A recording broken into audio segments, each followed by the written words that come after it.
Make it Marshall.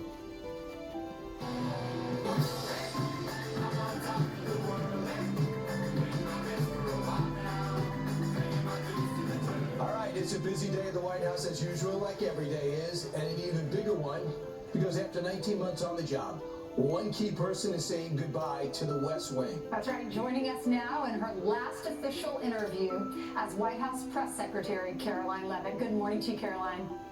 Good morning, guys. Thank you so much for having me. You're so glad, Caroline. How are you feeling? What are your plans?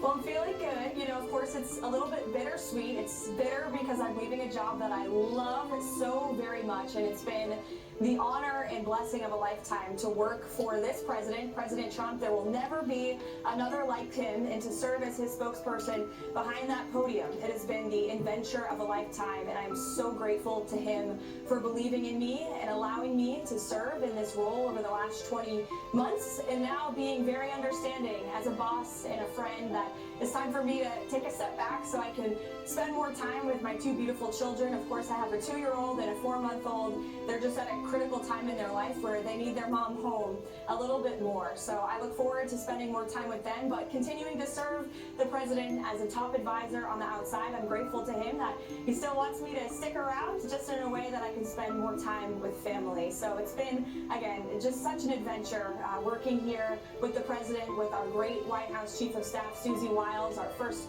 female chief of staff in history, and all the great people that work around the clock here every day to make our country strong and safe and secure. It's been the adventure of a lifetime.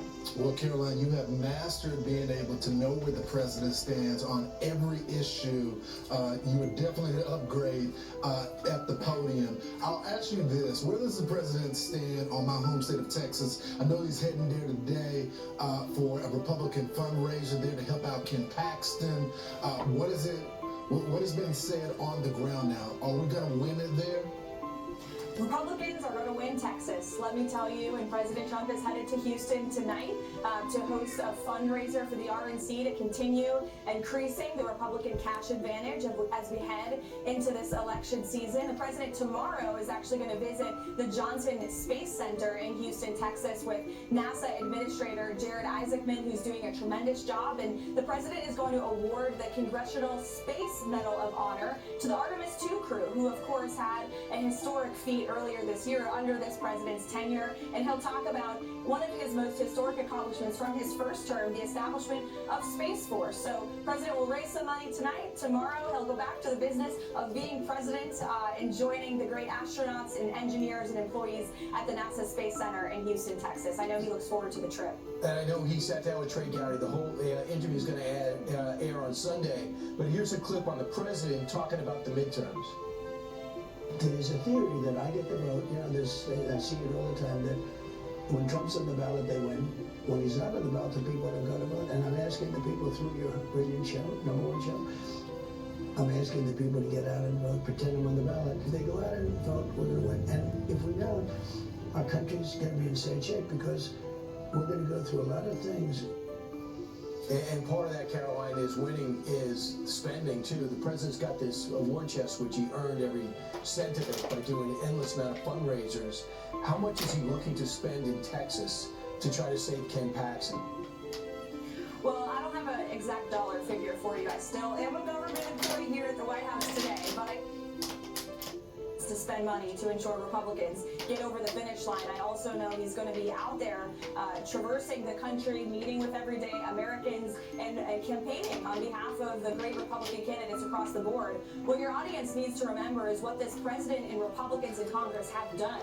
The largest middle-class tax cuts in American history. No tax on tips for our workers, no tax on overtime, no tax on Social Security for our seniors. That's putting more money in your pockets today, and Democrats voted against every single one of those policies. So they want to talk about affordability. They voted to raise your taxes. They voted against the largest middle-class tax cuts in American history. Look at our border. The president inherited a mess, a wide-open border from the Democrats in the Biden administration. He sealed it on day one. We are deporting violent, illegal alien criminals from this country. The Democrats are complete radicals on this issue. They want to open our prisons, abolish our police, and keep our borders wide open to countries countries and criminals all over this world. So there's a huge contrast on the ballot, and you're going to continue to hear the president drive that contrast and travel across the country. So, Caroline, we're still in the middle of this conflict with Iran. What is the latest on the ground? How are the negotiations? It looks like it's maximum pressure economically there.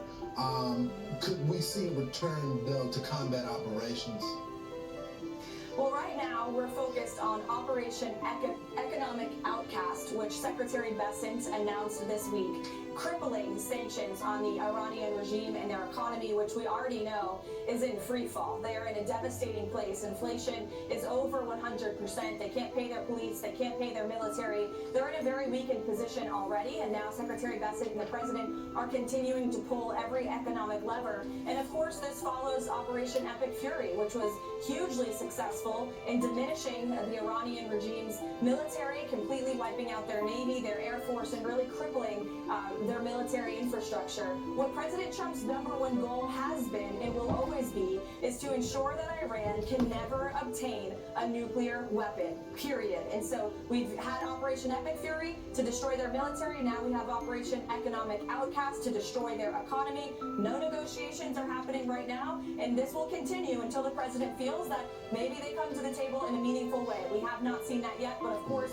that's at the discretion of the president. As commander-in-chief, he of course continues to retain all options on the table, and the naval blockade continues to be in effect as well, which has proven hugely successful. The United States is essentially controlling the Strait of Hormuz, which remains open thanks to President Trump and the United States military. This morning when we woke up, we saw that, or actually yesterday, that devastating the waters running through Nepal. We have a lot of Americans there. 65 are missing, 65 Americans. And I know that Marco Rubio said the U.S. State Department's ready to provide emergency humanitarian assistance.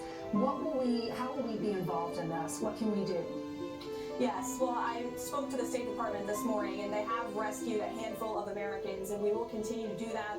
The U.S. Embassy in Nepal is in close contact with local authorities on the ground, and of course, the Secretary himself is closely monitoring this. I spoke to him about it yesterday. We've offered our help and our assistance, but of course, the first priority for this president and for Secretary Rubio will always be Americans, and so we're focused on rescuing every American that we possibly can. We're already, of course, doing that, as I said. We've rescued a handful thus far, and that effort will continue.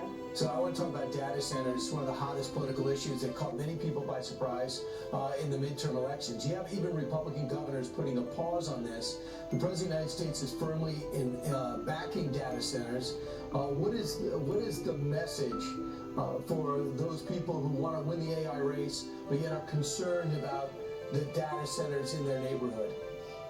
Well, what President Trump said recently when gaggling, I think it was on Air Force One when we were headed to South Carolina, he said that each candidate across the board needs to listen to the constituents in their community and speak on this with respect to what their constituents in their community wants. If a community wants a data center to be built, President Trump and Republicans believe that is a good thing for that community. It's going to bring jobs. Thanks to the president, he has signed a historic ratepayer protection pledge with all of these AI companies and data companies that they are going to pick up the bill for the electricity that is built in these communities so that the everyday Americans living there will not have to foot the bill and front the cost. That's, again, a historic, noble agreement that only this president could think of and then implement. And so we already have that in place. And the president and Republicans want to leave it up to Americans in these communities. If they want a data center built, the president believes that's a good thing. We can't lose this race to China and to our competitors across the board. America must remain dominant in the AI race. It is the future. I think the American people understand that, and this president certainly does.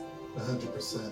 Caroline, so this is your final day, and we wanted to take a moment to reflect and go down memory lane. Here's from the first day of you being at the podium. Let's watch. We expect you to cover that as you should, Caitlin, but you and your network know that you take every single thing this administration says and tries to use it to make the president look bad. You're a left-wing hack, you're not a reporter, you're posing in this room as a journalist, and it's so clear by the premise of your question. And so if there were peaceful protests on Saturday for the military parade, President Trump would allow that. Of course the president supports peaceful protests. What a stupid question. My first reaction when seeing former President Biden was speaking tonight was, I'm shocked that he is speaking at nighttime. I have thought his bedtime was much earlier. There is now a member of the European Parliament from France who does not think the U.S. represents the values of the Statue of Liberty anymore. They want the Statue of Liberty back. It's only because of the United States of America that the French are not speaking German right now. So they should be very grateful to our great country. I gave a quote to one of the media outlets in this room yesterday that Democrats behaving like children would be the least surprising thing of the night. And unfortunately, that quote did turn out to be true. He looks forward to watching the game tonight, and we look forward to the United States beating our soon-to-be 51st state, Canada. What do you think, Caroline? Oh man, good times, great memories. There's nothing like stepping before that podium, and I'll just tell you, I'm so grateful to the president for believing in me and giving me the chance to do it. So many people told him when he was considering me for this job, after of course I worked for him on his historic 2024 campaign, that I was too young, and he ignored all the doubters and he gave me a chance, and I am forever grateful to him for that. He is not only the best president our nation has ever had, but he is the best boss. And I'm just so grateful that he understands my decision to leave this amazing job, but to spend more time with my kids and just love him. There will never be another like him, that's for sure. Oh, well, Caroline, we are so happy for you. You've done a great job. You're the youngest press secretary ever, so you made history and you handled it with grace. Caroline, we do have a special guest. We want to bring in someone that knows what you're going through. We have our very own Dana Perino, who was press secretary under George W. Bush, and she joins us now. Good morning to you, Dana. Good morning. Good morning, Caroline. Hi, Dana. Dana, I know you have said that all eyes now turn right after the midterms to the general election, and many of the White House reporters will now go on the campaign trail. So what is the challenge for the next press secretary after the midterms? Well, I think if you just look at that montage of Caroline, it's hard to explain, unless you've been in the job, it's hard to explain what it's like. But you just ran her through an interview where she could talk about any issue very fluently. You have to be, a mile wide and a mile deep on all of the issues. You also have to have the complete trust of the press, the president, and your colleagues. And then what happens when the midterms finish on November 3rd is that it's just inevitable. It's not a knock against anybody. It's just the natural way things are. The media and the public starts thinking about who's next, and they start looking over that shoulder to see who it is. You already see it in a lot of ways. So those last 2 years of any second term are very challenging for any president because, one, the attention starts to turn there. You still have a big job to do. Now, with President Trump, he'll still be able to command a lot of attention. As Caroline said, there will never be another like him. And I think that one thing that she showed is that if you had a question for Caroline about the president or the government, and you went to her and she told you the answer, you could take it to the bank. Because she has the access to the president and the trust of the president, and more importantly too, I think, the trust of your colleagues. You have to be the person who can fairly represent everything that's coming in. And at her young age, to have that kind of poise, grace, wit, and grit is incredible. But also, when she's not on camera, the self-deprecation is adorable. I think that one time she told me that her older brothers are the ones that kept her grounded. And they don't think of her as press secretary, they think of her as a little sister. I kind of think of her as a little sister too, and I'm so excited for your future, Caroline. Thank you, Dana. That's so nice. Dana's the best. She's a great mentor, a great friend. She's also someone you can text at 5 a.m. and she always answers you. I will just personally attest to that. She's always up bright and early, just like me. Thank you, Dana. Good luck to you and your children, and of course Nick as well. Thank you. And Dana, of course, we know your show is coming up, America's Newsroom, at the top of the hour. We'll be watching every minute. Thank you. And Caroline, our last question. What are you going to miss most? Oh man, I mean, I'll miss it all. Definitely being behind the podium. But of course, as I said, I'll continue to serve the president just on the outside, and we'll continue to fight for him and and Republicans across the board and cheer him on every step of the way over the next 2 years. And hope he'll still let me on Air Force One from time to time to travel with him across the country too, just as a friend now. But of course, I'm gonna miss this job. I mean, it is the job of a lifetime. And again, I'm just so grateful for it all. And it's a bittersweet day here, but there's still work to be done. So I gotta go back to my office, and he'll be working me till the very last minute today. That I know. Did you give him a recommendation on who he should pick to replace you? Well, of course we've spoken about it. One thing I'll say is there's no shortage of applications. There's a lot of people who want this job, a lot of capable people who want this job, and I've given my advice to the president on what he should look for, and I'll continue to do that until he makes a decision. Ultimately, it has to be his decision to make. Press secretary and the president, you spend a lot of time together. It has to be someone he trusts fully, and I know he'll make the right decision at the right time, and I'll be here to help him if he continues to want me to do so. Well, Caroline, you did a fantastic job. We look forward to talking to you again. Thanks, Caroline. Thank you, More Fox and guys. Friends coming up. Welcome back. President Trump says today the U.S. has no interest in negotiating with Iran. This as he waits to see if a tighter economic noose can force the regime to change its course. Here's the president in the Oval earlier today. There is reports that Vladimir Putin is meeting with the president of Iran to talk about a nuclear agreement next week. Is there concern in the administration, in the White House, that these countries aren't taking economic D-Day seriously, that they're going to continue doing business Oh, they're with doing Iran business, yeah. despite the No, warnings? Iran is right now, they're not paying their troops. They're in deep trouble. They have very little capacity. So will you punish Putin or Russia if they continue Well, to it do depends. business It with depends. So Iran? far, I think Russia's behaved quite well, having to do with the Strait of Hormuz. And you have to understand, for everything they do, we do also. You know, somebody was saying about China, what about China? We hear they're spying. We spy on them too. That's the way it goes. Why not sanction Chinese banks, though, who are doing business? Well, who said I'm not? You said why not? I mean, who said I'm not? You don't know if I'm doing it. Well, I don't have to announce everything, do I? All right, let's bring in Mike Pompeo, former Secretary of State and CIA Director during President Trump's first term. He is also a Fox News contributor.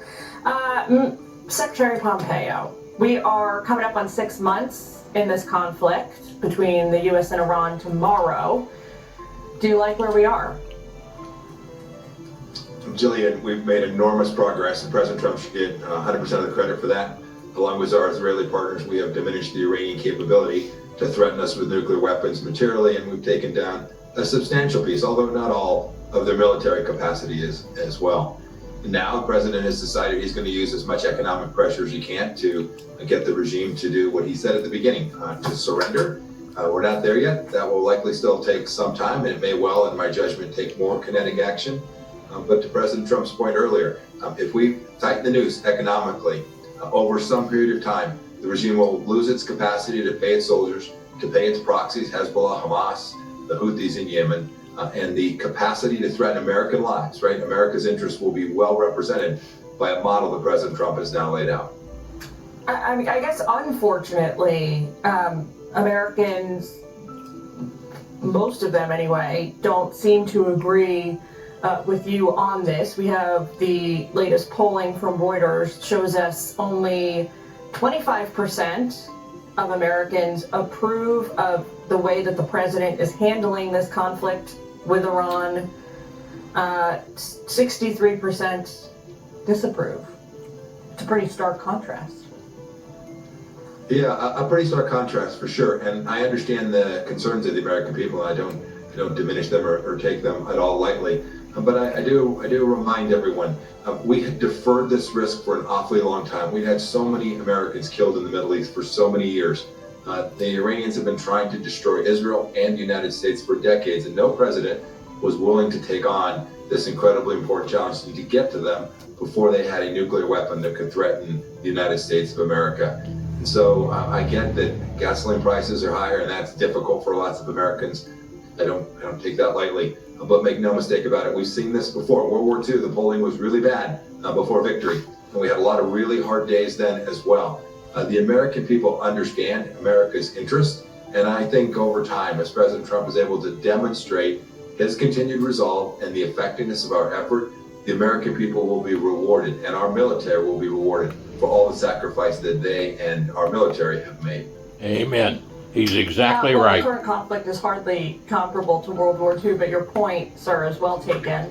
We've got to leave it No, there. it's actually comparable. They're trying to take down Western civilization, for the Iranians, the Chinese, and the Russians, all of them. And you're right, the conflict isn't at that scale yet, only because President Trump has determinedly taken that on before they could all work together to diminish our capabilities all around the world. Okay, well, Mr. Secretary, thanks for joining us today. Good to talk to you as always. Jillian, thank you, bless you. Some Democrats are sick and tired now of far-left streamer Hassan Piker distracting from the party's midterm message. I am done, so don't any reporter ask me again about Hassan Piker. It's not what November is about. We got a hot panel coming up for you with Jonathan Turley and Melissa DeRosa. Stick with us. The last 10 days, someone throws a camera in my face or a phone in my face and asks me questions. I don't agree with them. I've made it very clear. And not only do I agree Israel's got a right to exist, but as I've got more into him, just, looking at things he said, there are a lot of things that deeply disturb me, but he's not on the ballot. Our panel is standing by, but first we go to senior White House correspondent Peter Ducey. He has all the details from the White House. Hey, Peter. Jillian, when Abdul El-Sayed was only appealing to Democratic voters in the primary, he happily welcomed Hassan Piker and his huge streaming audience. But now that he must also try in the general to appeal to independents and some Republicans, he's starting to see the streamer who once said that America deserves 9/11 as a little bit of a problem. Hassan Piker is a streamer in California. You would think, if you turned on any media, that this whole campaign is about a streamer in California. That's not what this campaign has ever been about. Debbie Dingell isn't the only Michigan down on Piker. Hillary Schulten, Congresswoman from the 3rd District, says Piker is a hack who thrives on hate, shock, and awe because he lacks substance. That's after Piker suggested American Jews who support Israel are inviting violence. This splintering within a major party is unusual once the primaries end and the sprint to the general begins, but don't expect Republicans to get in the way. House Speaker Mike Johnson thinks voters may apply what they're seeing in Michigan to the 19 House races he thinks could decide that chamber's majority. Hakeem is the leader of the Democrats in the House. His party is in a civil war. You're going to see that continue going forward. It helps us in the short term. Hassan Piker told the Washington Post he knows that every time El-Sayed is talking about him, he's not talking about Donald Trump or Mike Rogers, his Republican opponent, and Piker says he knows that's not good. Jillian? All right, Peter Ducey on the North Lawn, thank you. Let's go ahead and bring in Jonathan Turley, constitutional attorney, George Washington University law professor, and a Fox News contributor. We are also joined by Melissa DeRosa, Democratic strategist and author. Melissa, these are your people, so I'll let you go first. It's not very hard to put distance between oneself and Hassan Piker. If you're on the campaign trail right now, all you got to do is say, I condemn him. He's an anti-Semite. Why aren't more Democrats doing it? I couldn't agree with you more. Look, Republicans are certainly taking advantage of this moment, but they aren't the ones that put Hassan Piker on stage with the Democratic Senate nominee for Michigan, a critical state that we need in our path to take over the chamber. That was something that Abdul El-Sayed brought upon himself. And yes, every Democrat should dispense of the issue and get back to talking about gas prices, Iran, affordability, all of these things that matter to Americans. But it's not that hard. All you have to do is say, I disavow him, he traffics in anti-Semitism and hatred, and I will not stand for it. And do it without an asterisk. Put it behind you and move forward. That's right. Jonathan, take a listen to this from the David Frum show. Michigan's Jewish Democratic Attorney General says Democrats are actually turning to the Republican opponent. Listen. We absolutely want a Democratic majority in the Senate, but is Abdul going to spend 6 years railing against Israel? I was just on a call last night with a number of Michigan Jewish Democrats, and frankly, candidly, many of them are now supporting Mike Rogers. that's gotta hurt, right? I mean, that's a real pain point. Well, it's an astonishing moment. You know, I was raised in a liberal democratic family in Chicago, and this party has lost all resemblance to the party that most of us knew. There was a time when there were clear and bright lines in terms of candidates. The problem is not just Hassan Piker. The problem is the candidate who embraced Hassan Piker. So, you know, El Sayed brought him to Michigan, embraced him, campaigned with him. And now he's saying, why is everyone talking about this streamer in California? Because you made him part of your campaign. So the question for Democrats is that this is a real, you know, profile of courage for some and a collapse for others. You know, you have someone who happily embraced this guy, and the question is, how much do you want to regain power? Is this not a price too much when you have to use people like El Sayed and Hassan to do it? And I think that there's this delusion going on with Democratic leaders that they can use this mob, they can ride this wave of rage back into power, and they themselves will not be destroyed by it.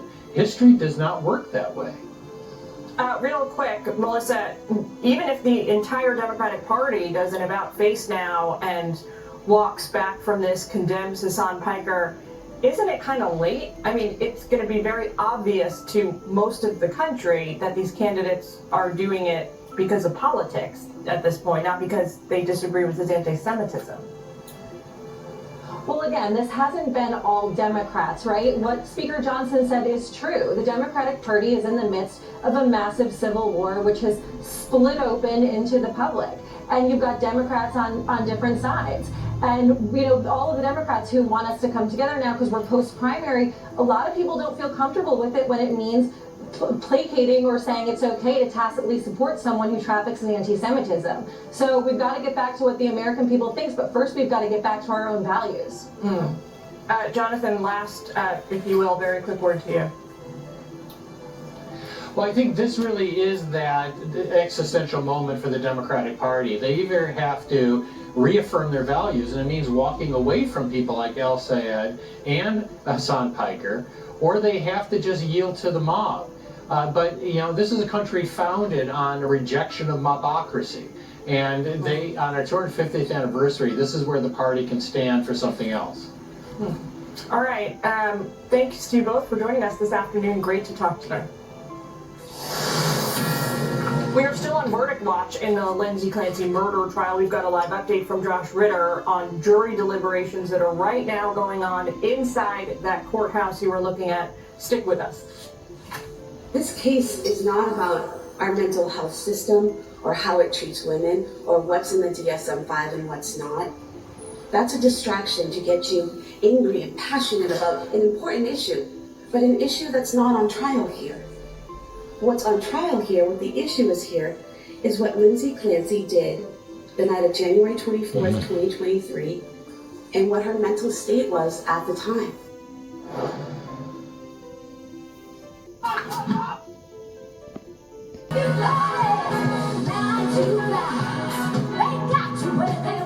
One of my favorites. Miss June's too.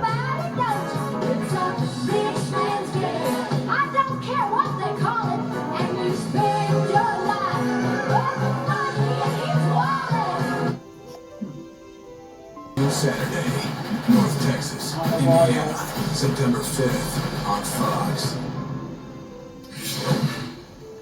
All right, welcome back. Prince Harry and his family are now back in the UK 6 years after ditching their royal duties and moving to LA. The couple and their kids are now planning a, quote, extended stay as they look to begin a new chapter in Britain. Correspondent Natalie Chuck reports live from LA. She's got all the details. Hey, Natalie.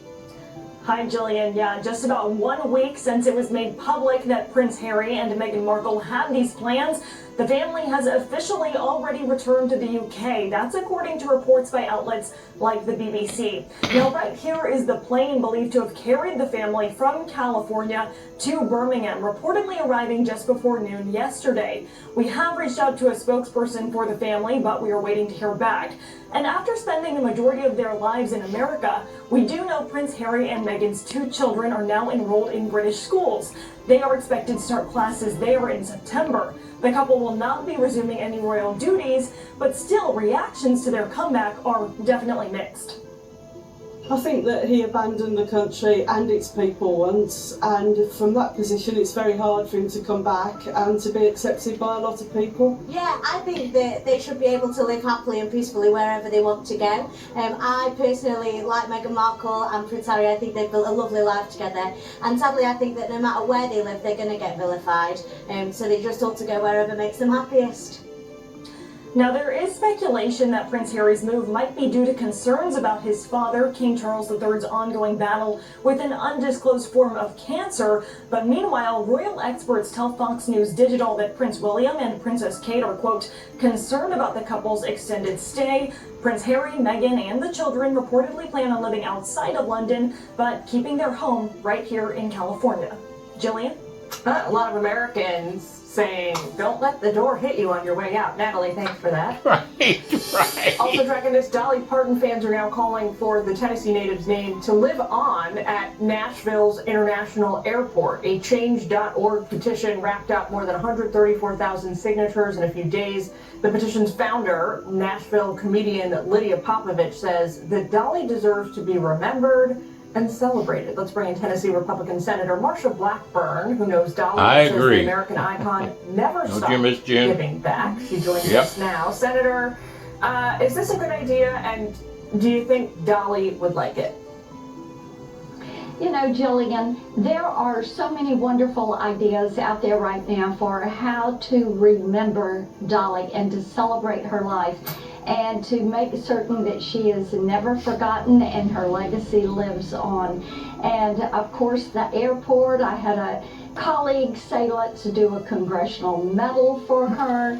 There are so many wonderful things, even taking September 25th, which would be 925 with its numbers, and using that as a national day to celebrate what Dolly Parton meant, not only to Tennesseans, but to all Americans. And I am sure that as her family grieves and her team grieves, there's going to be a time where we can work with them to find out what would best align with Dolly's wishes. And we so look forward to doing that, because everybody loved Dolly Parton. She was iconic.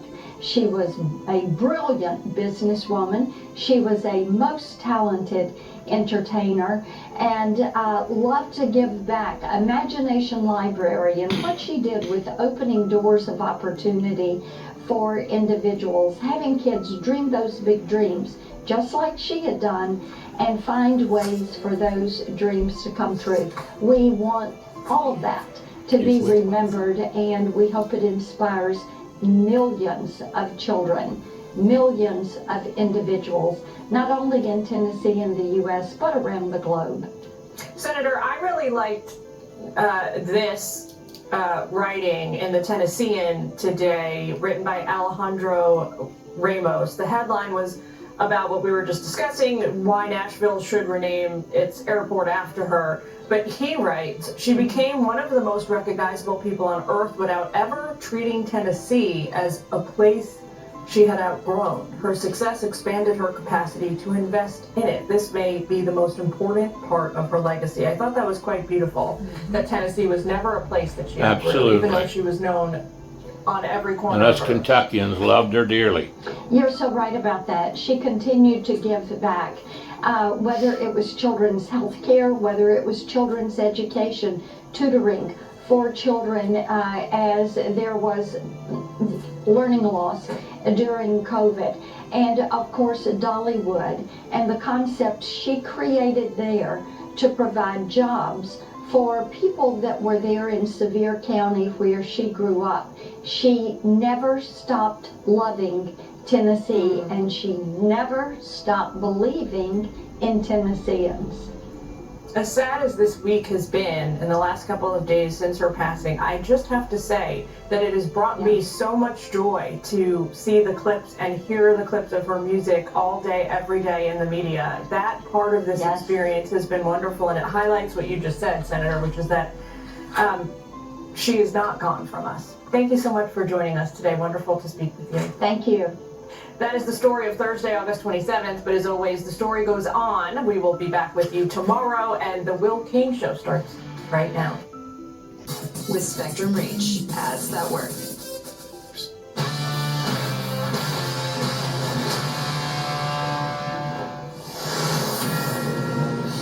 Fox News alert, search and rescue teams are racing against time after a catastrophic flash flood tore through towns and valleys along the Nepal-China border.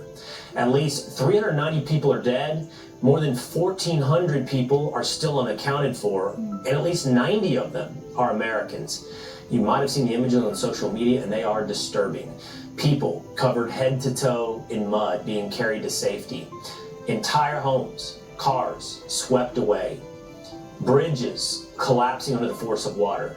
So, how did this happen? Let's take a look over at the wall. Experts say it was triggered by a massive glacier collapse. It started around 8:37 a.m. yesterday morning.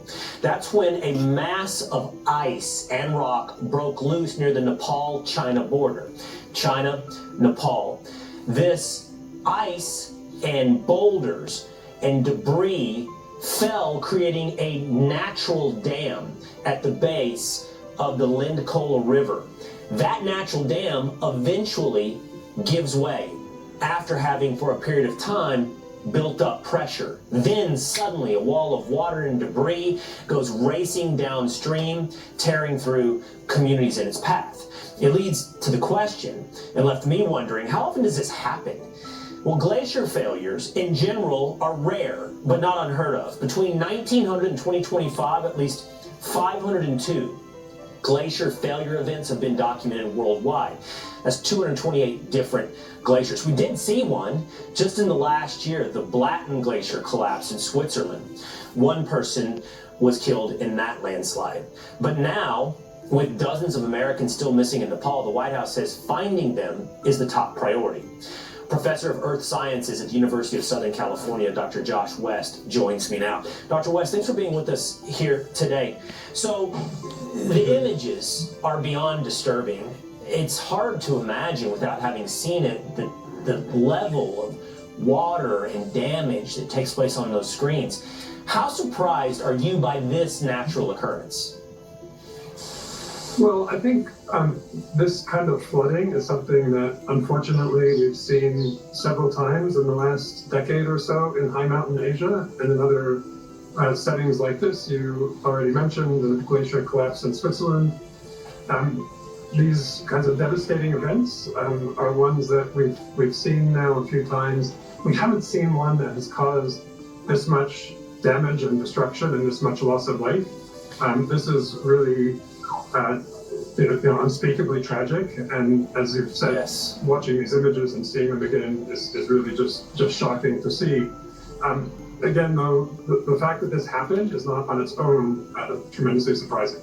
Would it be inaccurate to say, Dr. West, that it also is a cascade of events that had to combine together to make this so catastrophic? In other words, the glacier failing is one thing, but the fact that then it sort of clogs up for a while and allows water pressure to build up, and then all of a sudden releases all of this water at once, seems to be the combination of circumstances that creates these horrible videos. Yeah, that's absolutely right. I think one of the challenges, though, is that we're seeing this kind of cascade happen more and more frequently over the past several years. So it does seem like, well, how could all these things conspire at once? In these steep mountain settings, it only takes, a small landslide or glacier collapse to block a valley like you described, and for water to build up behind it. We're still piecing together, honestly, exactly how this particular event happened, but we have seen other floods that have been caused from this kind of cascade that you've described. And I think, it just makes you wonder if the people living at the base of this valley or along that river ever considered the potential for this type of consequence. And I don't know the answer to that.